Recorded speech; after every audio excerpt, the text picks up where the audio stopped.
کہ کہا جاتا ہے کہ 3 آیات اگر ہم پڑھ لیتے ہیں تو نماز ہو جاتی ہے، تو کیا اگر ہم پوری الحمد شریف پڑھ کر رکوع کر لیں یا 2 دفعہ الحمد پڑھ لیں تو کیا حکم شرع ہوگا؟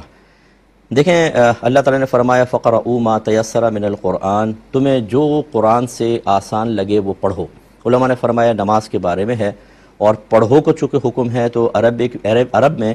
قراءت کی کم از کم مقدار 1 آیت ہوتی تھی، تو یعنی 1 آیت پر قراءت کا پڑھنے کا اطلاق ہوتا تھا، تو اس لیے یہ ثابت ہوا کہ کم از کم 1 آیت کا پڑھنا لازم ہے۔ اور چونکہ نبی کریم صلی اللہ علیہ وسلم نے ارشاد فرمایا کہ لا صلاۃ الا بفاتحۃ الکتاب، اگر سورہ فاتحہ نہ پڑھیں تو نماز ہی نہیں ہوگی۔ احناف کے نزدیک کثیر دلائل کی روشنی میں، جس کا بھی ٹائم نہیں ہے، صرف نتیجہ آپ کو بتا رہا ہوں، نتیجہ نکالا کہ 1 آیت قرآن سے ثابت 1 آیت کا پڑھنا، تو 1 آیت کا پڑھنا فرض، اور چونکہ حدیث میں تاکید ہے اس لیے اس کے ساتھ الحمد پڑھنا واجب۔ تو لہٰذا اگر آپ کہتے ہیں الحمدللہ رب العالمین تو یہ تو فرض ادا ہو گیا، اب ہمیں واجب ادا کرنا ہے۔ جو نبی کریم نے طریقہ بتایا وہ یہ کہ پہلے الحمد پڑھیں، اس کے بعد ایک سورت ملائیں، یا کم از کم 3 چھوٹی آیات یا ایک اتنی بڑی آیت جو ان 3 چھوٹی آیات کے برابر ہو۔ لہٰذا الحمد شریف تو پڑھنی ہوگی، جیسے سرکار نے فرمایا مزید واجب ادا کرنے کے لیے اس کے ساتھ ایک سورت ملانی ہے، یا 3 چھوٹی آیات یا ایک بڑی ایسی آیت جو 3 چھوٹی آیات کے برابر ہو۔ لہٰذا معلوم ہوا کہ اگر صرف آپ الحمد شریف پڑھ کر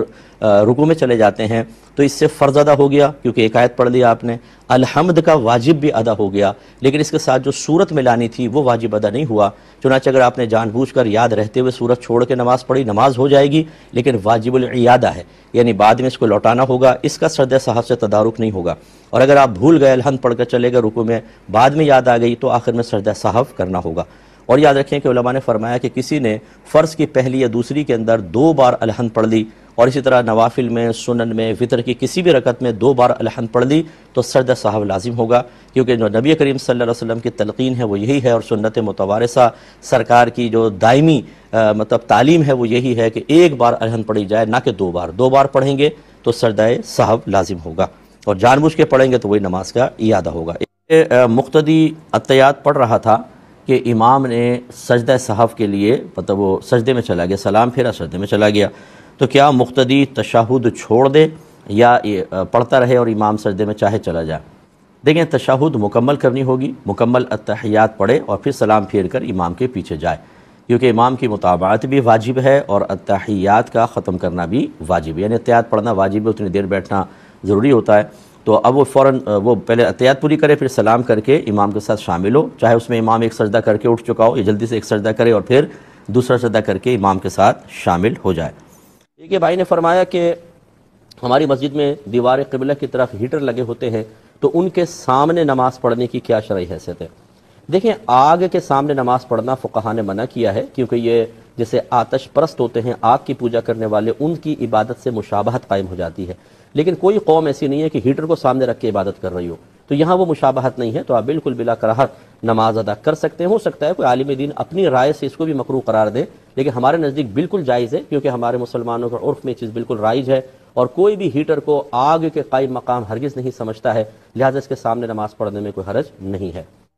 دیکھیں، ذکر جو ہوتا ہے وہ زبان سے بھی ہوتا ہے اور دل سے بھی ہوتا ہے، ذکر باللسان، ذکر بالجنان، دل سے بھی ذکر ہوتا ہے، اور وہ دل کا ذکر جو ہے 2 طرح کا ہوتا ہے۔ ایک تو ہم جیسے یوں بیٹھے ہیں آنکھیں بند کر کے اور جیسے اللہ اللہ اللہ اپنے تصور میں لا رہے ہیں، اور ایسے جیسے دل دھڑک رہا ہے اور اللہ اللہ کہہ رہا ہے۔ اور ایک قلبی ذکر وہ ہوتا ہے جو جس کو غور و تفکر کہا جاتا ہے، دلائل قدرت پہ آپ غور کریں، اللہ تبارک و تعالیٰ کی عظمت اور وسعت کے بارے میں آپ غور کر رہے ہیں، یا آپ اعتراف نعمت کر رہے ہیں، مثلا یاد کر رہے ہیں اللہ نے مجھے کیا کیا نعمتیں دی ہیں، ان کو آپ شمار کرتے جا رہے ہیں، اور پھر یہ سوچتے ہیں کہ اگر یہ نعمتیں نہ ہوتی تو میرے ساتھ کیا ہوتا۔ یہ بھی ایک قلبی ذکر ہے، اور زبردست قسم کا ذکر ہے، یہ جو غور و تفکر والا ہوتا ہے۔ نبی کریم صلی اللہ علیہ وسلم نے ارشاد فرمایا کہ گھڑی بھر کا غور و تفکر سال بھر کی عبادت سے بہتر ہے، یعنی ایسا غور و تفکر جو امور آخرت میں ہو، آپ کے اندر نورانیت پیدا کرے، اللہ تبارک و تعالیٰ کی نعمتوں کے اعتراف کی طرف لا کے شکوہ شکایت سے بچائے، دلائل قدرت پہ غور کریں تو اللہ کی عظمت اور محبت قلب میں بڑھتی ہوئی محسوس ہو، امور آخرت پہ غور و تفکر کریں تو دنیا سے دل ہٹے اور آخرت کی تیاری کی طرف دل مائل ہو۔ یہ غور و تفکر گھڑی بھر بھی اگر آپ کر لیں، اس سال بھر کی عبادت سے بہتر ہے جو غفلت کے ساتھ ادا کی جائے۔ تو بعض ہمارے بھائی بہن نوافل پہ لگے ہوئے ہیں زبردست، بڑی راتوں میں بتا دیں کون سا نفل پڑھنا ہے، وہ ہزار نوافل ذکر میں لگی ہوئی ہماری بہنیں، مسلسل زبان چل رہی ہے، دل مائل نہیں ہو رہا، بیٹا پان لے آنا ذرا، ہاں وہ کھانا بنا لینا، یہ بھی چل رہا ہے، اور جی 1000 کی تعداد پوری کرنی ہے 2000، غور و تفکر کی عادت ڈالیں. زبردست قسم کی یہ عبادت، زبردست قسم کا ذکر ہے. تو خلاصہ کلام یہ ہے کہ زبان سے بھی آپ ذکر کر سکتے ہیں اور قلب سے بھی، بلکہ اگر آپ زبان سے ذکر کرنے میں محسوس کریں کہ ریاکاری ہوگی، جیسے مسجد میں بیٹھے ہوئے آپ کوئی دیکھے گا ریاکاری ہو سکتی ہے، تو قلبی ذکر افضل ہوتا ہے، ورنہ زبان سے بھی آپ کر سکتے ہیں.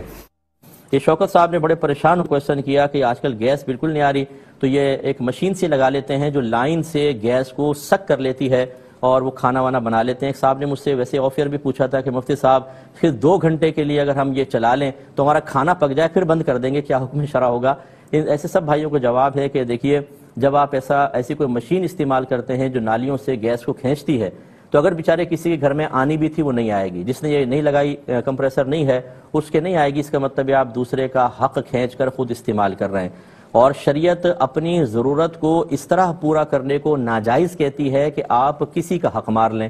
حق العبد کو مار کے نہیں کر سکتے. مثال کے طور پہ اگر کوئی گن پوائنٹ پہ کسی کو کہے نا کہ تو فلاں کو مار ورنہ تجھے مار دیں گے، تو یہ نہیں مار سکتا. یہ کہے مجھے مار دو لیکن میں اس کو نہیں مار سکتا ہوں، کہ اپنی ضرورت کو پورا کرنے کے لیے کسی کی جان لینا حق العبد، یہ شرعن تلف کرنا شرعن جائز نہیں. اس لیے یہ ہمارا جواب تو یہ ہوگا کہ یہ جائز نہیں ہے. اب آپ کہیں کہ جی پورے محلے نے لگا رکھی ہے، ہم نہ کریں تو مصعب ہمارے تو آئے گی نہیں. اس دلیل سے ایسا لگتا ہے کہ یار اس بیچارے کو بھی لگانی چاہیے. میں اکثر جواب پھر یہی دیتا ہوں کہ آپ اگر دوسروں نے بھی لگائی ہوئی ہے تو لگائیں، لیکن اللہ تعالیٰ کی بارگاہ میں توبہ کریں، اور یہ مشیت الہی پر موقوف ہوگا کہ آخرت میں آپ سے اللہ درگزر فرماتا ہے یا اس کی گریب فرماتا ہے. اب آپ یہ دیکھ لیجئے، اس سے زیادہ ہم کسی کوئی چیز بیان نہیں کر سکتے، کیونکہ یہ حقوق العباد کا معاملہ ہے اور ہم اس میں اجازت نہیں دے سکتے ہیں. بس یہی کہہ سکتے ہیں کہ آپ اگر اپنے ثوابدید پہ لگانا چاہیں تو میدان محشر میں دونوں طرح کے معاملات ہو سکتے ہیں. اللہ آپ کا عذر قبول فرما کے معاف کر دے یا سزا دے. بسم اللہ الرحمن الرحیم. بہن نے دوسرا یہ بتایا تھا، کویسچن کیا تھا کہ کہتے ہیں کہ عورتیں قبرستان نہ جائیں ورنہ مردوں کو بغیر کپڑوں کے نظر آتی ہیں، کیا یہ صحیح ہے؟ نہیں، بالکل غلط ہے، ایسا کچھ بھی نہیں ہے. دیکھیں، ہزاروں لوگ ہیں شہدائے احد کے مزارات پہ حاضر ہوتے ہیں، اس میں جنت البقیع کے قبرستان میں حاضر ہوتے ہیں. اگرچہ عورتوں کو آگے جانے کی اجازت نہیں، لیکن بہرحال جب مردہ کیا صرف قبر کے پاس آئے گی تب عورت کو دیکھ سکے گا؟ اگر اتنی نگاہ ہے اس کی تیز،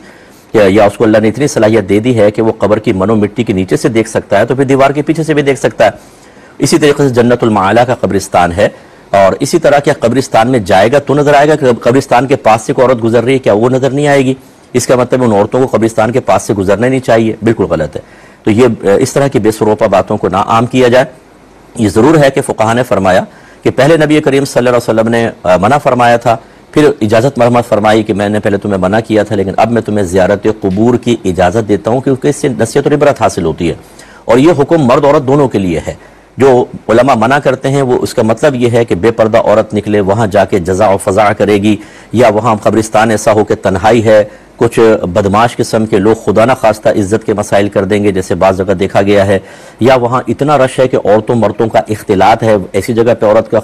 صرف قبرستان میں قبر کی زیارت کے لیے یا ایصال ثواب کے لیے جانا منع کر دیا گیا. لیکن اگر تمام تر قیودات کے ساتھ کوئی خاتون جاتی ہیں، باپردہ ہیں، محرم کے ساتھ ہیں، مردوں عورتوں کا اختلاط نہیں ہے، تو بالکل وہ قبرستان جا سکتی ہیں آج کل کے دور میں، اور جا رہی ہیں، اور لاکھوں عورتیں جا رہی ہیں. اور جس طریقے سے نبی کریم صلی اللہ علیہ وسلم کے مزار اقدس پہ بھی تو عورتیں حاضر ہوتی ہیں، تو اسی طرح دیگر مزارات کے اوپر ان کا استثناء کرنا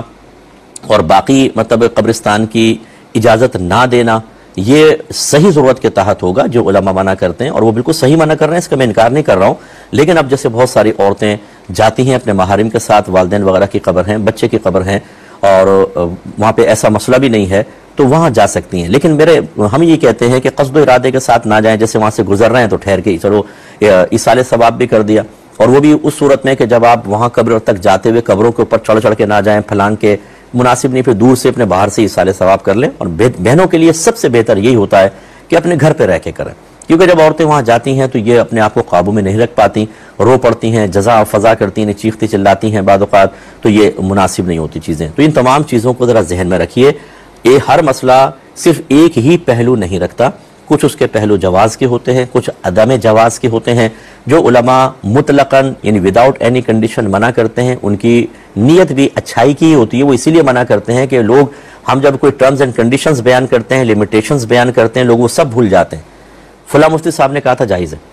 اچھا کن شرائط کے ساتھ، ٹرمز اینڈ کنڈیشنز کیا تھی وہ یاد نہیں رہی. فلاں نے کہا تھا جائز ہے، فلاں نے کہا ناجائز ہے. اس لیے بعد ہم سے لوگ پوچھتے ہیں، مفتی صاحب بس یہ بتا دیں، تفصیل نہیں چاہیے، جائز ہے کہ ناجائز؟ ارے بھائی ایک دم ہر چیز جائز نہیں ہوتی ہے، ایک دم ہر چیز ناجائز نہیں ہوتی، کنڈیشن سے کچھ چیز جائز ہو جاتی ہے، کچھ ناجائز ہو جاتی ہے، اس لیے تفصیل جاننا بہت ضروری ہوتا ہے۔ لیکن انہوں نے کہا کہ ہماری بھابھی جو ہیں وہ پہلے وضو کرتے ہوئے پہلے الٹا پیر دھوتی ہیں، اس کے بعد سیدھا پیر دھوتی ہیں، تو کیا حکم شرع ہوگا؟ دیکھیں وضو تو ہو جائے گا لیکن خلاف سنت ہوگا، اور جو کام نبی کریم کے طریقے کے خلاف ہو اس کو اپنی عادت بنا لینا، پھر اس پہ ڈٹ جانا، پھر اس پہ کسی کی ہدایت قبول نہ کرنا، اس میں ضد دکھانا، یہ کوئی نفع والی چیز نہیں ہے۔ آپ کے نبی کا عمل ہے، اس کے مقابل میں اگر آپ کی ضد پیدا ہو رہی ہے تو اس کا مطلب ہے محبت اور عشق میں بھی کمی ہے، ادب میں کمی ہے، اور اللہ کی اور رسول کی اہمیت اتنی نگاہوں میں نہیں ہے۔ اگر ایک آدمی بے خیالی میں کر رہا ہو نا کہ علم نہیں ہے تو چلو جہالت ہے، یہ بھی غلط ہے لیکن کم ہے، لیکن جان بوجھ کر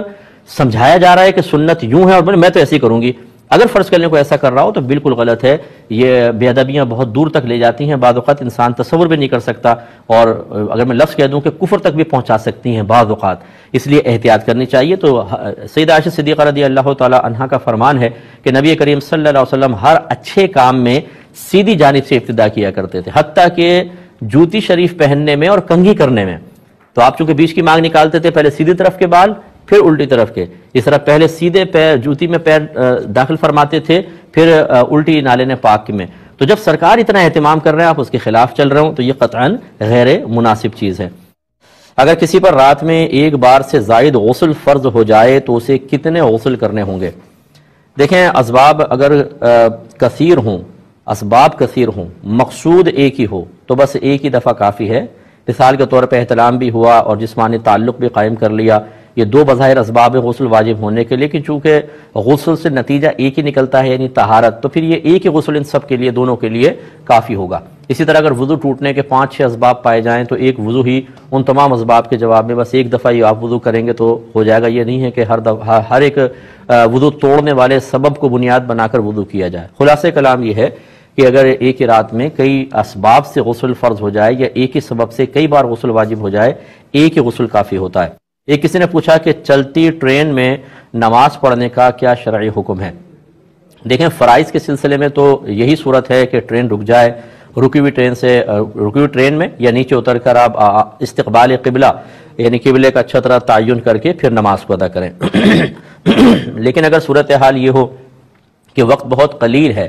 اگر آپ اسٹیشن کا انتظار کریں گے نماز نکل جائے گی، یا یہ کنفرم ہے آپ نے معلومات کی کہ بیچ میں آپ کو اسٹیشن آئے گا ہی نہیں اور نماز نکل جائے گی، تو پھر آپ چلتی ٹرین میں نماز پڑھ سکتے ہیں ایسی صورت میں، اور اس میں پھر لوٹانے کی حاجت بھی نہیں ہے، آپ کی نماز بالکل ہو جائے گی۔ یہ اختلافی مسئلہ ہے، بعض لوگ اس میں اختلاف رکھتے ہیں، ہم ان کی رائے کی بھی قدر کرتے ہیں، لیکن ہمارے نزدیک اگر تو اتر کر نماز پڑھنا ممکن ہو تو یہی افضل ترین صورت ہے اور یہی بہتر صورت ہے اور یہی صحیح صورت بھی ہے، لیکن مجبوری کی صورت میں رعایت ملتی ہے، لہذا ہم چلتی ٹرین میں ایسی صورت میں کہ جب اترنا ممکن نہ ہو، نماز نکل جانے کا خوف ہے، ہم یہ اجازت دیتے ہیں کہ آپ نماز پڑھ بھی سکتے ہیں، استقبال قبلہ کا دھیان کریں، اگر کر سکتے ہوں تو اگر وہ بالکل تعین نہیں ہو رہا تحری کر لیں، یعنی دل میں سوچیں کس طرف قبلہ ہوگا، اور پھر اگر کھڑے ہو کر پڑھ سکتے ہیں کھڑے ہو کر، ورنہ اگر زیادہ ہچکولے لے رہی ہے تو بیٹھ کے بھی نماز ادا کر سکتے ہیں اور اس کو لوٹانے کی کوئی حاجت بھی نہیں ہوگی۔ ایک بھائی نے فرمایا کہ مصعب چہرے پر نور لانے کا کوئی وظیفہ بتا دیں۔ پہلی بات تو یہ کہ بھائی ہر چیز وظیفے سے حاصل نہیں ہوتی، ہم نے تو ہر چیز کو وظیفے کا مرہون منت کر دیا ہے۔ اللہ تعالی ہمارے ان عاملین پر بھی اپنی رحمت نازل فرمائے کہ ہر چیز کا وظیفہ پہلے ان کے پاس تیار ہوتا ہے۔ ہمارا مذہب ہر چیز کا وظیفہ نہیں دیتا ہے، اب کنیکشن بھی ہم ہی ملاتے ہیں۔ بھائی جو مجھے چائے گرم بہت لگتی ہے، کوئی وظیفہ بتائیں ٹھنڈی لگے، میں اس کو بھی بتا سکتا ہوں آپ کو وظیفہ، کنیکشن میں ملا دوں۔ ڈینگی، اچھا کرونا وائرس آیا، کبھی سرکار کے دور میں تھا ہی نہیں کرونا وائرس کا وظیفہ، آپ نے کہاں سے کنیکشن ملایا کہ یہ وظیفہ اس کا ہے؟ اللہ نے بتایا، رسول نے بتایا نہیں، لیکن بس وہ ہے۔ یہ نہ کہیں کہ یہ اس کا وظیفہ، یہ کہیں کہ بھئی امید ہے کہ شاید اس سے بھی علاج ہو جائے، کیونکہ یہ شفا کے لیے دیا جاتا ہے، یہ قرآن کی آیت شفا ہے، ہو سکتا ہے اس کے، یہ تو ایک الگ بات ہے، لیکن اتنے باوثوق ذرائع سے یوٹیوب بھرا پڑا ہے، آپ دیکھیے اس کا یہ علاج، اس طرح نہ کہیں، یہ صحیح نہیں ہوتا ہے۔ چہرے کا وظیفہ، چہرے کا نور جو حاصل ہوگا، گناہ سے بچیں، نماز پڑھیں، باوضو رہنے کی کوشش کریں، اور نیک لوگوں کی صحبت میں رہیں، قرآن پاک کی تلاوت کریں، انشاءاللہ چہرے پہ نور آئے گا۔ یہ کہتے ہیں کہ بعض لوگ ایسے ہیں کہ جب ہم انہیں علماء کی کچھ بات بتاتے ہیں تو وہ کہتے ہیں کہ بھئی ہر بات کا جواب قرآن و حدیث سے دو، مولویوں کی کوئی بات ہمیں نہیں ماننی۔ اب انہیں کیا جواب دیا جائے؟ دیکھیں مسئلہ یہ ہے کہ پہلے ان سے یہ کویسچن کریں کہ تم یہ ثابت کر دو کہ ہر بات کا جواب قرآن و حدیث میں موجود ہے، اگر وہ ثابت کر دیں فقیر ان کا غلام بن جائے گا۔ نبی کریم صلی اللہ علیہ وسلم نے حضرت معاذ بن جبل رضی اللہ تعالیٰ عنہ کو جب یمن کا حاکم بنا کر بھیجنا چاہا تو دریافت فرمایا کہ معاذ آپ کس چیز سے فیصلہ کریں گے؟ عرض کی اللہ کی کتاب سے۔ فرمایا اگر تم اس میں نہ پاؤ تو فَإِن لَمْ تَجِدْ، سرکار نے فرمایا اگر تم اس میں نہ پاؤ تو، عرض کی میں سنت رسول سے فیصلہ کروں گا، یعنی حدیث سے۔ سرکار نے فرمایا اگر تم اس میں نہ پاؤ تو عرض کی کہ پھر میں اپنی رائے سے فیصلہ کروں گا۔ نبی کریم صلی اللہ علیہ وسلم خوش ہوئے اور آپ نے خوشی سے ان کے سینے پہ ہلکا سا ہاتھ مارا اور ارشاد فرمایا کہ اللہ تعالیٰ کا شکر ہے کہ اس نے رسول کے قاصد کو اس چیز کی توفیق عطا فرمائی جس سے اللہ تعالیٰ اور اس کا رسول راضی ہیں۔ اس کا مطلب ہے کہ مسائل دو تین طریقے سے ثابت ہوں گے، قرآن سے ثابت ہوں گے، حدیث سے ثابت ہوں گے اور قیاس سے ثابت ہوں گے۔ حضرت معاذ بن جبل نے اپنی رائے کا جو فرمایا قیاس، اب یہ کہنا کہ جو قیاس کو ہم چھوڑ دیں، نہیں مانتے، قرآن و حدیث سے ہر چیز کا جواب دو، تو پھر ایسے لوگوں سے بہت سارے کویسچن آپ کر سکتے ہیں کہ جن کا جواب قرآن و حدیث میں موجود نہیں ہوگا، اور پھر ان سے کہے کہ اب تم قرآن و حدیث سے جواب دو، تو وہ نہیں دے سکتے۔ تو یہ مطلب خواہ کی مطلب ضد ہے اور غیر شرعی ضد ہے۔ اگر ایسے ہی ہوتا کہ سب کچھ قرآن مجید میں تھا تو اللہ تعالیٰ نے کیوں فرمایا اطیعوا اللہ واطیعوا الرسول واولی الامر منکم، اللہ کی اطاعت کرو، اس کے رسول کی اطاعت کرو اور ان لوگوں کی اطاعت کرو جو تم میں حکم والے ہیں۔ ایک مستند قول کے مطابق اس سے مراد ہیں مجتہدین، فقہا۔ تو اگر سب کچھ قرآن و حدیث میں تھا تو صرف اتنا ہوتا اطیعوا اللہ واطیعوا الرسول، اللہ کی اطاعت کرو قرآن کے ذریعے، رسول کی اطاعت کرو حدیث پر عمل کر کے، بس ختم، اس میں سب کچھ موجود۔ پھر علماء کی اطاعت کس لیے حکم دیا؟ پھر یہ کیوں فرمایا فَاسْأَلُوا أَهْلَ الذِّكْرِ إِن كُنتُمْ لَا تَعْلَمُونَ، اگر تم نہیں جانتے تو اہل علم سے سوال کرو۔ یہ فرمانا چاہیے تھا اگر تم نہیں جانتے قرآن دیکھو، تم نہیں جانتے تو حدیث دیکھو۔ اب یہ کہہ رہے ہیں مولویوں سے نہ پوچھو، اللہ تعالیٰ فرما رہا ہے کہ مولویوں کے پاس جاؤ، علماء کے پاس جاؤ۔ اس کا مطلب ہے کہ ان کی یہ بات جو اس بات کا مطالبہ کر رہے ہیں کہ ہر چیز کا جواب قرآن سے دیں، وہ خود قرآن کے خلاف جا رہا ہے۔ تو جہالت اسی طریقے سے انسان کو جہالت بھی اور نفس و شیطان اسی طرح انسان کے دماغ کو گھما کر اسے غلط راستے پہ چلا رہے ہوتے ہیں اور وہ اپنے آپ کو حق سمجھ رہا ہوتا ہے۔ پھر یہ کہنا ہے کہ ہمیں مولویوں کی بات نہیں ماننی، مولویوں سے مراد آپ کی کیا ہے یہ بتائیے؟ علماء، فقہا، مفتیان کرام، تو اس کا مطلب ہے پھر آج کے دور کے نہیں، تمام مولویوں کی بات نہ مانے نا۔ تو اگر مولوی سے مراد وہ جس کے پاس قرآن کا علم ہے، حدیث کا علم ہے، جو داڑھی والے ہیں، تو تمام انبیاء علیہ السلام اللہ کی کتابوں کا علم رکھتے تھے، داڑھی والے تھے، تمام صحابہ ایسے تھے، تمام اولیاء اعظام ایسے تھے۔ اب آپ کہتے ہیں ہمیں مولویوں کی بات نہیں ماننی، تو مولوی سے مراد کیا اس کے تعین کر دیں، پھر ہم ثابت کریں گے کہ ان کی بات مانے بغیر گزارا ہی نہیں ہوتا، اس لیے توبہ کر لینے میں بہتر۔ یہ کہتے ہیں کہ کیا آنکھیں بند کر کے نماز پڑھنے سے نماز نہیں ہوتی؟ بالکل، جس نے بھی کہا غلط کہا، بلکہ فقہا نے واضح طور پہ لکھا ہے کہ اصل مطلوب شرع نماز میں خشوع و خضوع ہے، یعنی آپ کی توجہ دنیا کی طرف نہ ہو، اللہ کی طرف ہو، آخرت کی طرف ہو اور نماز کی جانب ہو، یہ مطلوب شرع ہے۔ اب اگر آنکھ کھول کر یہ چیز حاصل ہو سکتی ہے تو آنکھ کھول کر نماز پڑھنا مستحب ہوگا، اور اگر آپ یہ سمجھتے ہیں آنکھ کھولنے سے وسوسے آتے ہیں، آنکھ بند کر کے خشوع و خضوع قائم ہوتا ہے، تو آنکھ بند کر کے نماز پڑھنا مستحب ہوگا۔ اس پر کسی کا یہ فتویٰ جاری کرنا کہ آنکھیں بند کر کے نماز ہوتی نہیں، یہ بہت بڑا گناہ ہے۔ میں آپ کو بارہا عرض کر چکا ہوں، جب تک مسئلے کا علم نہ ہو کسی کو مسئلہ نہ بتائیں، کیونکہ نبی کریم صلی اللہ علیہ وسلم نے فرمایا جو بغیر علم کے فتویٰ دے اس پر زمین و آسمان کے تمام فرشتے لعنت کرتے ہیں۔ تو اب مسئلہ غلط بتانا، پھر جب کہا جائے تو یہ آپ نے تو غلط بتایا کہ ہم نے تو ایسے سنا تھا،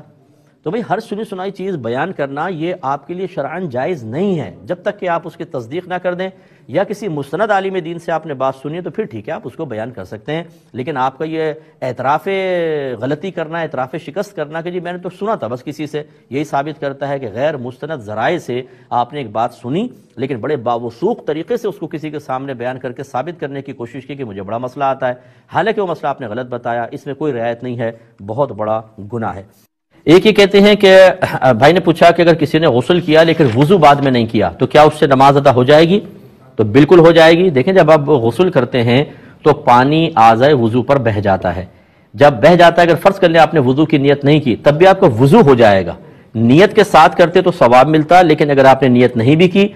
تو پانی بذات مطہر ہے، یعنی بذات خود وہ پاک کرنے والا ہے چاہے آپ نیت کریں نہ کریں۔ بالکل ایسے سمجھ لیں جیسے آگ جل رہی ہو تو آگ بذات جلانے والی ہے، اب آپ ہاتھ ڈالیں اور یہ کہیں میرا ارادہ نہیں ہے، میری نیت نہیں ہے جلنے کی، ہاتھ ڈالیں گے وہ جلائے گی۔ اسی طرح پانی میں اگر آپ یہ ارادہ کر لینا میں طہارت نہیں کرنا چاہتا تب بھی وہ آپ کو پاک کرے گا۔ وَأَنزَلْنَا مِنَ السَّمَاءِ مَاءً طَهُورًا، اللہ تعالیٰ فرماتا ہے ہم نے آسمان سے پاک کرنے والا پانی نازل فرمایا۔ تو جب کوئی غسل کرتا ہے نیت ہو نہ ہو اس کو وضو بھی ساتھ ہو جاتا ہے، جب ہو جاتا ہے تو وہ اسی سے نماز بھی ادا کر سکتا ہے، لیکن اگر وضو کی نیت نہیں کی ہوگی ثواب نہیں ملے گا، وضو ہو جائے گا۔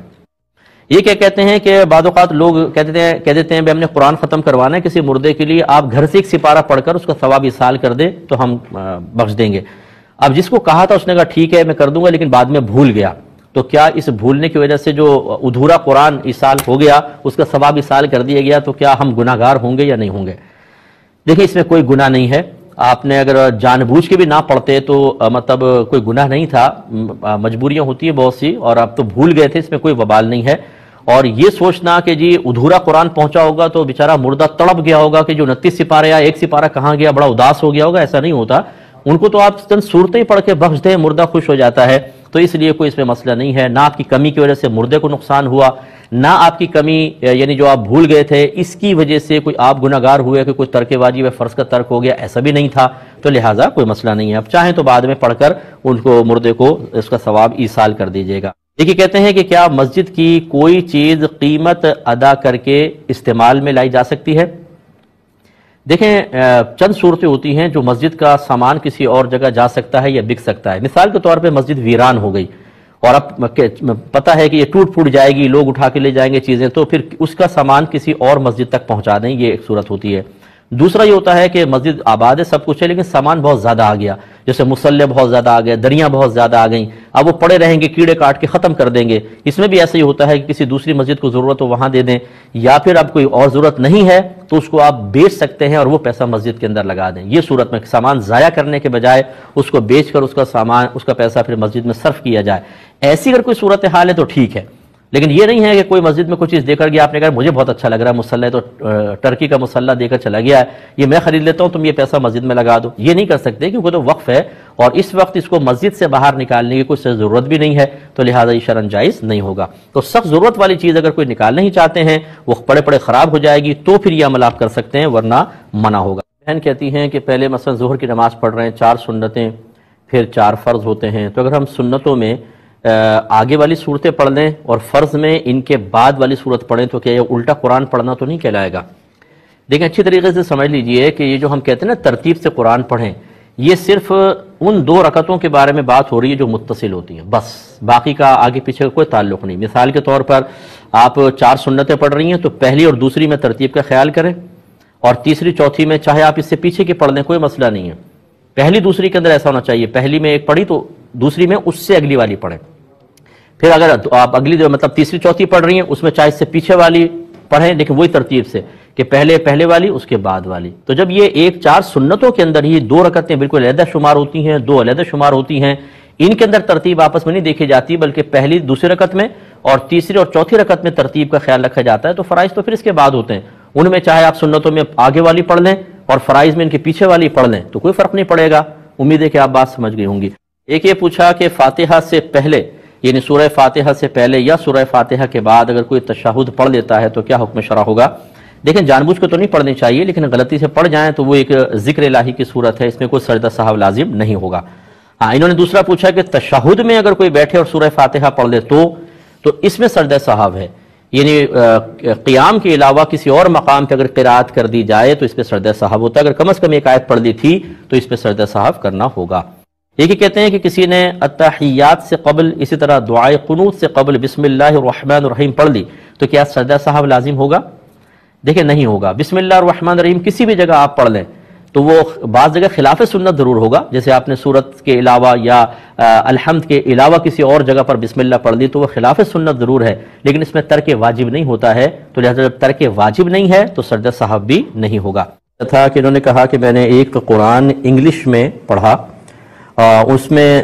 جہاں پہ آیات سجدہ تھی وہاں سجدہ کا مطلب کہ نشاندہی نہیں تھی، کیا کسی اور زبان میں پڑھنے سے بھی سجدہ واجب ہو جاتا ہے؟ دیکھیں ویسے تو عربک میں جب آپ پڑھتے ہیں تو پھر وہ آیت سجدہ آپ باقاعدہ تلاوت کرتے ہیں تو اس پہ سجدہ ہوتا ہے، واجب ہو جاتا ہے، لیکن فقہاء نے فرمایا اس کو تھوڑا سا سمجھنا ہوگا آپ کو کہ جو قرآن پاک ہمارے پاس ہوتا ہے، مثلا یہ کتابی شکل میں قرآن پاک ہے، اس میں 4 چیزیں ہیں، ایک ہیں الفاظ، دوسرے معانی، تیسرے نقوش اور چوتھے واقعات، یا جس کو ہم ترجمہ سے بھی تعبیر کرتے ہیں۔ تو اس میں یوں سمجھ لیجئے کہ جو کچھ لکھا ہوا آپ کو نظر آتا ہے یہ نقوش ہیں، یہ نقوش اسی وقت ہوئے کہ جب نبی کریم صلی اللہ علیہ وسلم نے بولا تو صحابہ نے یہ لکھا تھا، تو جو بولتے ہیں اس کو لفظ کہتے ہیں، اور جب یہ نقوش اور لفظ آپ کے سامنے ہوتے ہیں تو اس سے ایک مفہوم آپ کو سمجھ میں آتا ہے، جیسے میں کہوں الحمدللہ رب العالمین اور پھر اس کو لکھ دوں تو جو بولا وہ لفظ، جو لکھا وہ نقش، اور جو اس کا ترجمہ آپ کو سمجھ میں آیا، مفہوم سمجھ میں آیا، وہ ہیں اس کے معانی۔ اور ایک ہوتا ہے پھر اس کا وہ مثال کے طور پہ قرآن عظیم میں موسیٰ علیہ السلام کے واقعات، فرعون کے واقعات جو اس زمانے میں ہوئے تھے، ان کا ذکر یہاں پر ہے، وہ واقعات۔ اگر آپ غور کریں وہ واقعات فنا ہو گئے۔ جب انسان الفاظ زبان سے ادا کرتا ہے، اگلا لفظ پچھلے لفظ کو ختم کر دیتا ہے۔ جو نقوش آپ لکھتے ہیں ان کو آگ لگ سکتی ہے، جل سکتے ہیں، اسی لیے بعض اوقات آپ نے سنا ہوگا خبروں میں آتا ہے کہ جی کسی شیطان شخص نے قرآن پاک کو آگ لگا دی۔ تو اس کا مطلب یہ ہوا کہ جو چیز فنا ہو جاتی ہے وہ اللہ کا کلام نہیں ہوتا۔ تو ان تین چیزوں پر اللہ کے کلام کا اطلاق نہیں ہوگا، جو واقعات ہوئے، جو نقوش ہیں، جو بولا گیا۔ تو پھر باقی کیا چیز رہی؟ مفہوم، کہ جو مفہوم ہے وہ حقیقتاً اللہ کا کلام ہے۔ جو زبان سے ادا کرتے ہیں اس کو کلام لفظی کہتے ہیں، اور جو اس کا مفہوم ہوتا ہے اس کو کلام نفسی کہتے ہیں۔ اور کلام نفسی حقیقتاً یہ اللہ کا کلام ہے، کیونکہ کلام اللہ کی صفت ہے اور وہ کبھی فنا نہیں ہوتی۔ نقوش فنا ہو جاتے ہیں، الفاظ فنا ہو جاتے ہیں، واقعات فنا ہو جاتے ہیں، لیکن مفہوم کبھی ختم نہیں ہوتا۔ اب جب یہ بات اگر آپ سمجھ لیں تو آپ یہ دیکھیے کہ عربک سے ایک مفہوم نکل رہا ہے، وہ مفہوم اصل میں اللہ کا کلام ہے، عربک نہیں۔ اسی طریقے سے انگلش میں اگر لکھا ہے تو جو اس سے مفہوم اخذ ہو رہا ہے وہ اللہ کا کلام ہے، حقیقتاً انگلش نہیں۔ لہٰذا اب اگر آپ کسی بھی زبان میں قرآن عظیم کو پڑھیں گے، وہ مفہوم تو اس سے ادا ہو رہا ہے ان الفاظ سے، چاہے وہ انگلش کے ہیں، وہ اردو کے ہیں، وہ فارسی کے ہیں، وہ عربک کے ہیں، اور جب وہ مفہوم اس سے سمجھ میں آ رہا ہے، گویا کہ لفظوں کے ساتھ مفہوم بھی ڈیلیور کیا جا رہا ہے، تو اس پہ سجدہ تلاوت ہوتا ہے۔ لہٰذا فقہاء نے فرمایا کہ سجدہ تلاوت کیا جائے گا۔ اس لیے کسی بھی زبان میں آپ قرآن عظیم کو پڑھتے ہیں، جیسے اردو میں آپ نے پڑھا، جب آیت سجدہ کو پڑھیں گے تو سجدہ تلاوت ہوگا۔ یہ بہن کہتی ہیں کہ ان کا کپڑا ناپاک ہوا، انہوں نے 3 دفعہ اس کو نچوڑ لیا اور پھر اسپنر میں ڈال دیا، تو کیا وہ پاک ہو گیا؟ دیکھیں بہن، صرف 3 دفعہ نچوڑنا نہیں ہے، 3 دفعہ دھونا، 3 دفعہ نچوڑنا۔ اگر ایسے ہی آپ نے کیا کہ مثلا پہلے ناپاک کپڑے کو دھویا، پھر پوری طاقت سے نچوڑا، پھر دوبارہ دھویا، پھر پوری طاقت سے نچوڑا، پھر دھویا، پھر پوری طاقت سے نچوڑا، 3 دفعہ دھونا، 3 دفعہ نچوڑنا پایا گیا، اور طاقت سے نچوڑنے کا مطلب یہ ہے کہ مزید کوئی قطرہ نہ نکلے، یہ کپڑا پاک ہو گیا۔ اب آپ اسپنر میں ڈالیں نہ ڈالیں یہ پاک ہے، مزید خشک کرنے کے لیے ڈال دیں تو پاک ہو جائے گا۔ لیکن اگر یوں ایک دفعہ دھویا اور 3 دفعہ آپ نے نچوڑ دیا، بس یہ دھویا 1 دفعہ ہے، نچوڑا 3 دفعہ، اس سے پاک نہیں ہوگا۔ ہاں یوں ہو سکتا ہے کہ آپ اس کو اسپنر 1 دفعہ نچوڑا، اسپنر میں ڈال دیں، دوبارہ اسپن کر لیں، 3 دفعہ کی تعداد کر لیں، پھر یہ پاسبل ہے، ہو جائے گا۔ کہ پوسٹ آتی ہے کہ اگر کوئی قرآنی آیت آپ کے موبائل میں ہے تو اس کو ہرگز ڈیلیٹ نہ کریں، کیونکہ یہ قیامت کی نشانیوں میں سے ہے۔ کیا یہ صحیح ہے؟ دیکھیں نبی کریم صلی اللہ علیہ وسلم کے دور میں تو مطلب موبائل تھا ہی نہیں، اور اگر کوئی یوں مفہوم لے کہ جی حدیث میں کہیں آیا ہے کہ آخر زمانے میں قرآن مٹا دیا جائے گا اور آپ ایسا کر رہے ہیں، یہ بھی مٹانا ہوا تو لہٰذا یہ منع ہوگا، ایسا بھی نہیں ہے۔ آخر زمانے میں قرآن اٹھا لیا جائے گا۔ یہ ضرور ہے کہ جب سارے کافر ہوں گے تو بے حرمتی سے بچنے کے لیے قرآن غائب ہو جائے گا اور کسی کے پاس نہیں رہے گا، اور قیامت کافروں پر قائم ہوگی، مسلمانوں پر قائم نہیں ہوگی۔ لیکن اس طرح نہیں ہے کہ آپ اگر کوئی آیت لکھی ہے اس کو ڈیلیٹ کریں تو یہ قرب قیامت کی نشانیوں میں سے ہے، اور چونکہ اکثر قرب قیامت کی نشانیاں ناجائز امور پر مشتمل ہیں، یعنی ناجائز امور کی نشاندہی کی گئی ہے تو یہ گناہ ہوگا، ایسا کچھ بھی نہیں ہے۔ ہم ٹیچر ہیں، ہم لوگ کتنی مرتبہ آیات لکھتے ہیں اور اس کو مٹاتے ہیں، کہ ہم مصنف بھی ہیں، میں نے کتنی کتابیں لکھتے ہیں، پھر دیکھتے ہیں بھئی آیت یہاں نہیں آنی تھی، اس کو ڈیلیٹ کر دیا جاتا ہے، تو اس کا مطلب تو یہ ہوا کہ سارے کے سارے لوگ گناہ گار ہوتے رہیں گے۔ ہاں اگر حدیث میں ہوتا، کہیں واضح طور پہ اس طرح موجود ہوتا تو پھر سارے کر بھی رہے ہوتے تو منع کیا جاتا، لیکن ایسا چونکہ نہیں ہے تو پھر مطلب اپنی عقل سے، سوچ سے کچھ ایسا نتیجہ مرتب کر کے اور اس کو لوگوں میں عام کر کے تشویش میں مبتلا کر دینا شرعاً یہ جائز نہیں ہے۔ اور یہ اکثر وہ لوگ ہوتے ہیں، اب اس پہ پیچھے ایک بڑی کہانیاں ہوتی ہیں، لیکن بہرحال اس طرح کی پوسٹ ڈال کر اپنے مقاصد حل کرنے کی کوشش کی جاتی ہے، اور ہمارے نادان مسلمان بھائی بہن جنہوں نے کبھی قرآن کو غور سے نہیں پڑھا ہوتا، ترجمہ تفسیر کے ساتھ، کسی حدیث کو شرح کے ساتھ نہیں پڑھا، انہوں نے اپنے دین کو کبھی کسی مستند عالم سے سیکھنے کی زحمت گوارا نہیں کی، یہ کیا کہہ رہا ہے، وہ کیا کہہ رہا ہے، یہ کیا کر رہا ہے، وہ کیا کر رہا ہے، دیکھ کر سن کر دین کو سیکھا ہے، وہ لوگ قرآن کی آیات سے اتنا خوفزدہ نہیں ہوں گے، حدیثوں میں بیان کردہ عذابات سے ان کے دل نہیں لرزیں گے، اس طرح کی پوسٹ سے کانپ جائیں گے ایک دم، اور فوراً پوچھیں گے ہم تو گھبرا گئے، ہم نے تو یوں ہوا وہ ہوا۔ اس کا مطلب ہے کہ ہمارے ایمان میں بڑی کمزوریاں ہیں، ایسی چیزوں کی پرواہ نہ کیا کریں، اللہ عمل کی توفیق عطا فرمائے۔ ایک انہوں نے کہا کہ اگر ہماری آج کی کوئی نماز قضا ہو گئی تو ہم اسے مختصر طریقے سے پڑھ سکتے ہیں، کیونکہ قضا کا مختصر طریقہ یہ ہوتا ہے کہ آپ تکبیر لگائیں اور ثنا چھوڑ دیں، اعوذ باللہ بسم اللہ چھوڑ دیں، ڈائریکٹ الحمد سے شروع کریں، سورت پڑھیں، رکوع میں جائیں، 1 دفعہ تسبیح پڑھیں، کھڑے ہو جائیں، پھر سجود میں ایک بار تسبیح پڑھیں، آخر میں تشہد کے بعد صرف اللہم صلی علی محمد کہہ کر سلام پھیر دیں. اور جب آپ وطر کی قضا ادا کر رہے ہوں تو اسی طرح تخفیف کر لیں، اور باقی تیسری رکعت میں دعائے قنوت کی جگہ صرف اس طرح کہہ لیں رب اغفر لی رب اغفر لی رب اغفر لی. اور فرض کی تیسری اور چوتھی میں 3 بار سبحان اللہ سبحان اللہ سبحان اللہ، یعنی الحمد نہ پڑھیں، سبحان اللہ سبحان اللہ سبحان اللہ کہہ کر رکوع کر لیں. یہ ہے تخفیف. اب یہ پوچھ رہے ہیں کہ کیا ایک دن آج کی نماز قضا ہوئی اسی تخفیف کے طریقے سے پڑھ سکتے ہیں؟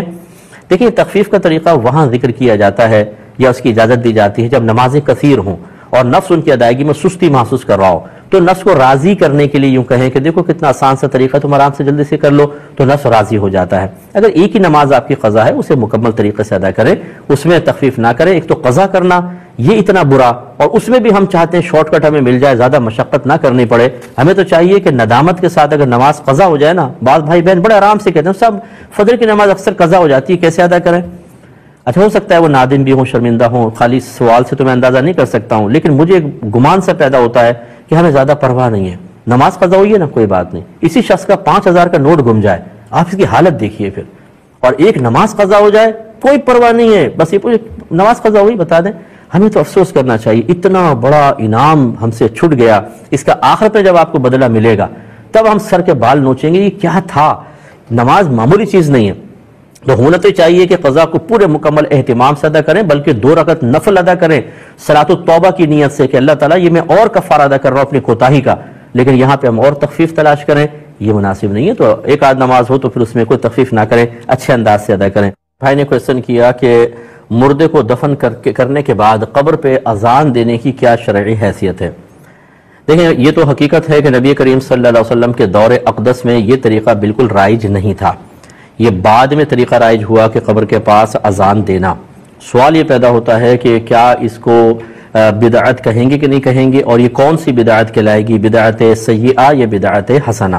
تو اچھی طرح ایک بات سمجھ لیجئے کہ نبی کریم صلی اللہ علیہ وسلم کے دور اقدس کے بعد جو بھی دین یا دنیا میں نیا کام ایجاد ہوا اس کو بدعت کہتے ہیں. اب اگر وہ قرآن و حدیث کے حکم کے خلاف ہے تو اس کو بدعت سیئہ کہتے ہیں، بری بدعت. اور اسی کے بارے میں نبی کریم صلی اللہ علیہ وسلم نے ارشاد فرمایا کہ کل بدعت ضلالہ، اور ایک روایت میں کل ضلالۃ فی النار، ہر بدعت گمراہی ہے، ہر گمراہی جہنم میں لے جانے والی ہے. اس کا مطلب ہوا کہ کوئی بھی نیا کام آپ ایجاد کرتے ہیں سب سے پہلے اسے قرآن و حدیث پر پیش کرنا واجب ہے. یہ ان کے خلاف تو نہیں ہے، اگر ہے تو یہ بدعت سیئہ ہے، اس سے بچنا لازم ہوتا ہے، اس کو چھوڑنا فرض ہوتا ہے. ایک ہوتی ہیں ایسی چیزیں ایجاد کرنا جو دین کی تقویت کا سبب بنتی ہیں. نبی کریم کے دور کے بعد نئی ایجاد ہوئیں لیکن دین کو تقویت دیتی ہیں، دین کو فائدہ دیتی ہیں، قرآن و حدیث کے خلاف نہیں ہوتی، انہیں کہتے ہیں بدعت حسنہ. حضرت عمر فاروق رضی اللہ تعالی عنہ نے جب تراویح کی باقاعدہ جماعت قائم فرمائی تو یہی فرمایا نعمت البدعۃ ہذہ، یہ کیا ہی اچھی بدعت ہے. اور اسی طریقے سے تمام مکاتب فکر اس بدعت حسنہ کو تسلیم کرتے ہیں اور اس کے تقاضے کے مطابق عمل کر رہے ہیں. لہٰذا آپ دیکھیں مدارس قائم ہونا، پختہ مدارس، ان کا سلیبس مقرر کیا جانا، پہلے سال میں کون سی کتابیں، دوسرے سال، تیسرے سال، چوتھے سال، پھر ان کے امتحانات کے اسکیجول، اس کے بعد پھر آخری سال کے اندر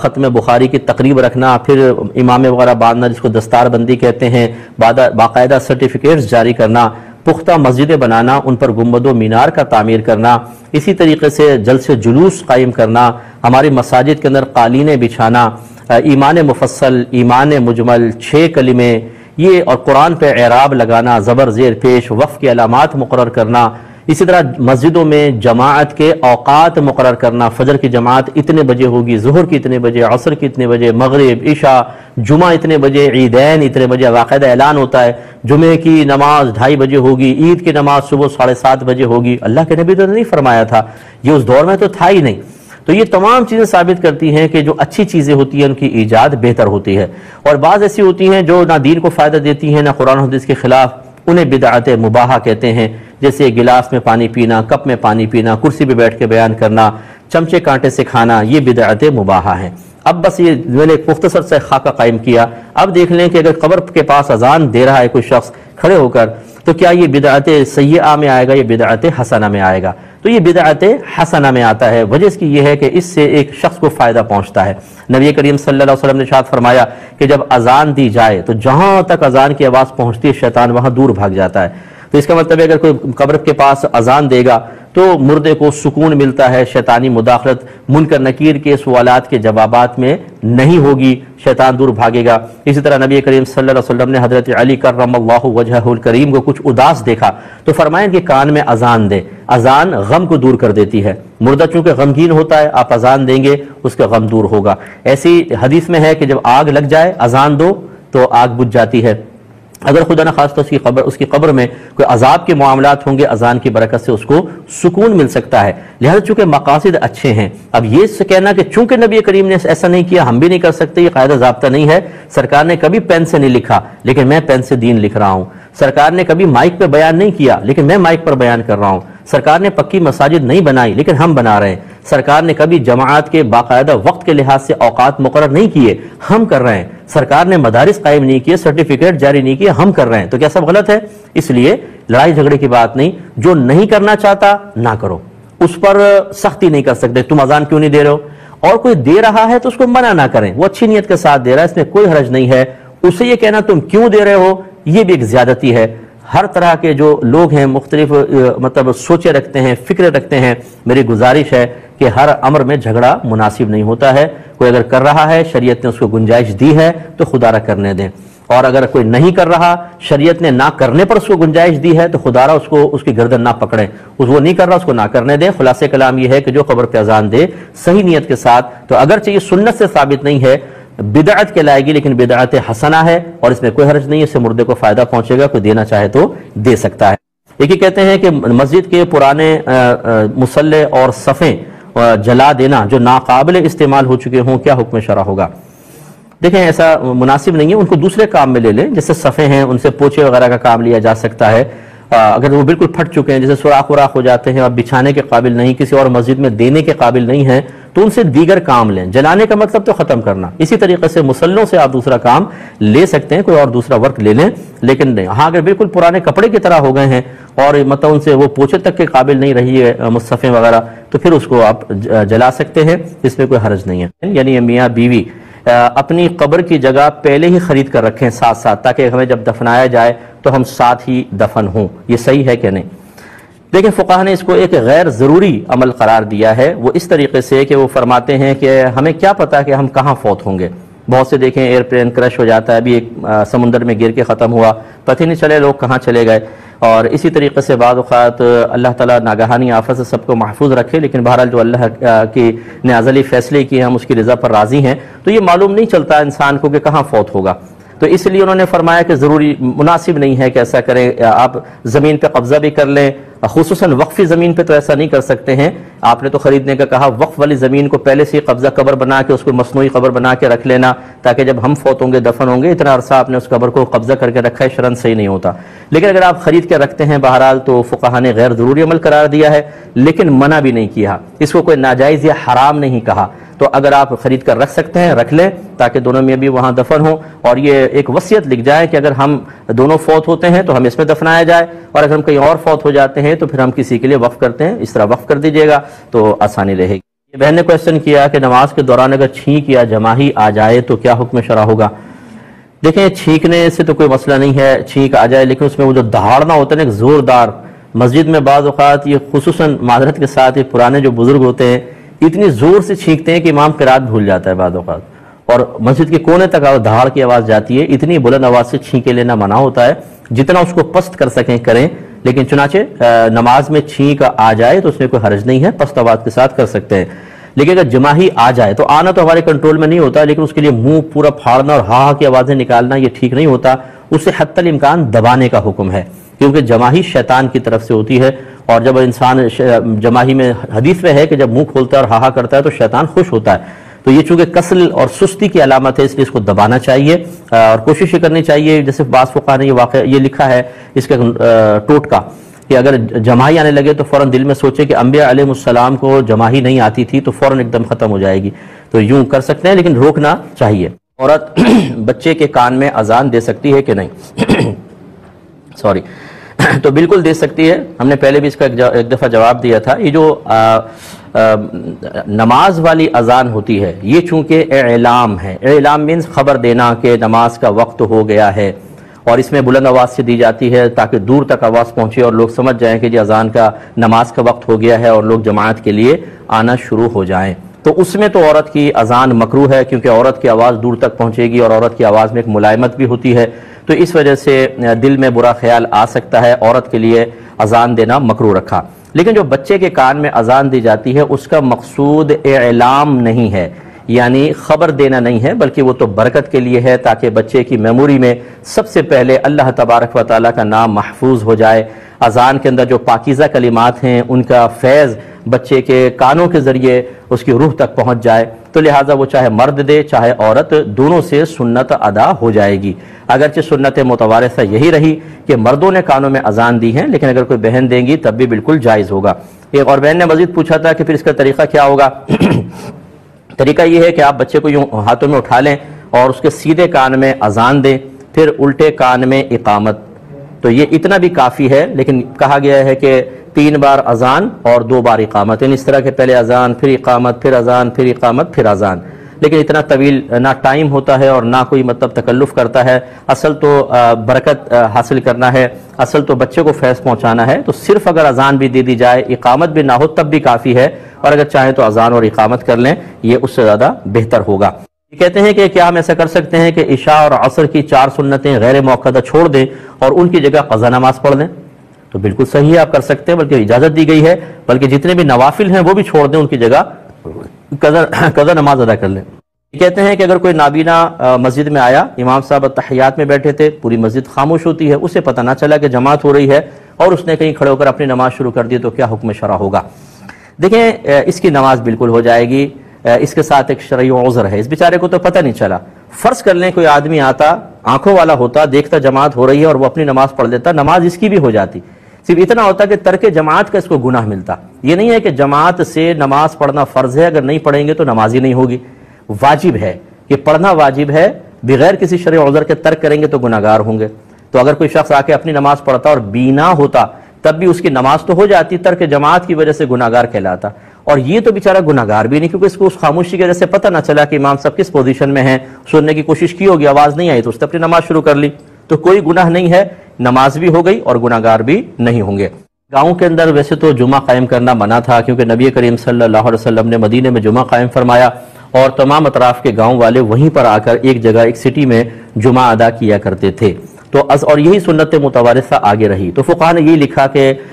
جمعہ قائم ہونے کی ایک شرط مصر بھی ہے، مصر مینس شہر ہے جس میں بازار ہیں، کوچے ہیں، عدالتیں ہوں، ہسپتال وغیرہ ہو، اسکولز ہوں، وہاں پر ہو سکتا ہے، تو گاؤں میں نہیں ہوگا کیونکہ سنت متوارثہ چل رہی تھی۔ لیکن جب گاؤں میں جمعہ قائم ہونا شروع ہو گیا اور بکثرت ہوا اور لوگوں میں سستی آئی کہ وہ شہر تک نہیں جاتے تھے، اور اگر ان کو یہ کہا جائے کہ آپ گاؤں میں جمعہ نہیں پڑھیں ہوگا نہیں تو وہ جمعہ ہی چھوڑ دیں گے، تو پھر فقہاء نے اجازت مرحمت فرمائی کہ وہ جمعہ گاؤں میں قائم کر سکتے ہیں، لہٰذا اب جمعہ قائم ہو سکتا ہے۔ اب یہ جو آپ نے 2 مساجد کا کہا، اس میں یہ ہو سکتا ہے کہ مختلف مکاتب فکر کی مساجد ہوں، ایک لوگوں نے اپنے اسکول آف تھاٹ کے مطابق وہ اس کو نماز ادا کرتے ہیں، دوسرے اپنی مسجد میں ادا کرتے ہیں، تو ایسی صورت میں تو مسجد کی کثرت میں کوئی مسئلہ نہیں ہے۔ لیکن اگر ایک ہی مسلک کے لوگ ہیں اور مسجد میں گنجائش بھی بہت ہے، ایسی صورت میں دو جو پہلی مسجد ہے وہ تو ٹھیک، دوسری مسجد قائم کرنا یاد رکھیں کہ یہ ناجائز ہوتا ہے، کیونکہ دوسری مسجد جب آپ قائم کریں گے تو پہلی مسجد کی جماعت میں قلت واقع ہوگی، اور جب ضرورت بھی نہ ہو، یہاں بڑی جماعت ہو سکتی ہو اور دوسری مسجد قائم کر کے پہلی کی تقلیل جماعت کے آپ سبب بنیں گے، تو اس کو فقہاء نے سخت مکروہ لکھا ہے۔ ایسی صورت میں تو ہونے چاہیے کہ دونوں کمیٹیاں باہم رضامندی سے ایک جمعہ قائم کریں، یوں کر سکتے ہیں ایک دفعہ اس مسجد میں جمعہ قائم کریں اور دوسری دفعہ دوسری مسجد میں جمعہ قائم کریں، اور سب لوگ مسجد میں آ کے نماز پڑھیں تاکہ ایک بڑی جماعت نظر آئے۔ اللہ تعالیٰ اس کے رسول کو اس طرح بڑی جماعت محبوب ہے۔